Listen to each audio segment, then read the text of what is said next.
कराडमधून उमेदवारी अर्ज दाखल केलेला आहे. मी 2 अर्ज दाखल केलेले आहेत. एक पक्षाच्या वतीनं केलेला आहे भाजपकडून, एक अपक्ष दाखल केलेला आहे. कारण अजून दोन्ही महाराजांच्या चर्चा चालू आहेत. परंतु आज शेवटचाच तसा दिवस, उद्या अर्धाच दिवस वेळ मिळणार आहे. उद्या खूप सगळ्यांची गर्दी उसळणार आहे.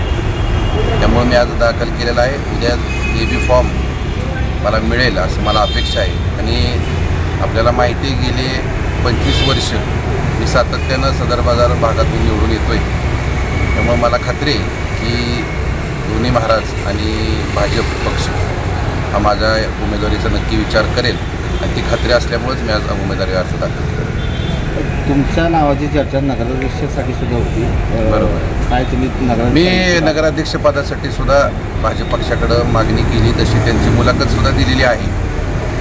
आणि अजूनही नगराध्यक्षपदाचा विषय पेंडिंग आहे माझ्या नॉलेजप्रमाणे. त्यामुळं मी माझा जो हक्काचा वॉर्ड आहे त्यात आता उमेदवारी अर्ज दाखल केलेला आहे. संध्याकाळपर्यंत दोन्ही महाराजांचं जर माझ्या नावावर जरी एकमत झालं नगराध्यक्षपदासाठी, त्यालासुद्धा मी इच्छुक आहे. आणि ती काय उद्याच्या दिवसात मी उमेदवारी अर्ज दाखल करू शकतो.